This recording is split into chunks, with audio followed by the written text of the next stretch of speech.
ಹಾ ಮಹೇಂದ್ರ ಜೀಪ್. ಮಾಡಲ್ ಎಷ್ಟು ಗಾಡಿ? 18. 18. ಓನರ್ ಎಷ್ಟಾಗಿದ್ದಾರೆ? Second owner. ಡಾಕ್ಯುಮೆಂಟ್ಸ್ ಎಲ್ಲ ರನ್ನಿಂಗ್ ಇದೆ ಗಾಡಿದು? ಹಾ ರನ್ನಿಂಗ್ ಇದೆ. FC 1 ವರ್ಷ ಇದೆ. ಇನ್ಸೂರೆನ್ಸ್ ಇನ್ನೂ 1 ತಿಂಗಳೇನು 1.5 ತಿಂಗಳಿದೆ. ಗಾಡಿ ರನ್ನಿಂಗ್ ಎಷ್ಟಾಗಿದೆ? 1.27. ಯಾವುದೋ ಲೋನ್ ಇಲ್ಲ ಅಣ್ಣ ಗಾಡಿ ಮೇಲೆ? ಲೋನಾ? ಹಾಂ. ಹಾ ಲೋನ್ ಇದೆ. ಲೋನ್ ಇದೆಯಾ? ಹಾ ಅದನ್ನು ಕ್ಲಿಯರ್ ಮಾಡ್ಕೊಡ್ತೀರಾ ಅದು? ಹಾ ಕ್ಲಿಯರ್ ಮಾಡ್ಕೊಡ್ತೀವಿ. ಲೋನ್ ಕ್ಲಿಯರ್ ಮಾಡಿ ಗಾಡಿ ಕೊಡ್ತೀರಾ? ಹಾ ಲೋನ್ ಕ್ಲಿಯರ್ ಮಾಡಿ CC ತೆಗೆದು ಕೊಡ್ತದವ್ರಿಗೆ ಬೇಕಾ. ಗಾಡಿ ರನ್ನಿಂಗ್ ಎಷ್ಟಾಗಿದೆ ಇದು? 1,27,000. ಒಂದು 27 ಹೊಡೆಯುತ್ತೆ.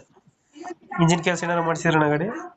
ಇಂಜಿನ್ ಕೆಲಸ ಮಾಡಿಸಿ ಫ್ರೆಶ್ ಆಗಿ ಮತ್ತೆ ಒಂದು 3 ಮಂತ್ಸ್ ಆಯ್ತು. ಇಂಜಿನ್ ಕೆಲಸ ಮಾಡಿಸಿ ಫ್ರೆಶ್ ಆಗಿ ಮಾಡಿದ್ದೀರಾ? ಹಾ ಓಕೆ. ಎಲ್ಲಿ ಬರುತ್ತೆ ಲೊಕೇಶನ್ ಗಾಡಿ ಇದು? ಇದು ವಿಜಯಪುರ ಡಿಸ್ಟಿಕ್ ಸಿಂದಗಿ. ಗಾಡಿ ಏನು ಡೆಂಟು ಕ್ರಜಸ್ಸು? ಹಾ ನಾರ್ಮಲ್ ಇದೆ. ನಾರ್ಮಲ್ ಐತೆ. ಹಾ ಅದು ಬಿಟ್ಟರೆ ಬೇರೆ ಏನಿಲ್ಲ? ಇಲ್ಲ ಇಲ್ಲ. ಎಕ್ಸ್ಟ್ರಾ ಫಿಟ್ಟಿಂಗ್ ಏನು ಮಾಡಿಸಿರೋಣ ಗಾಡಿ?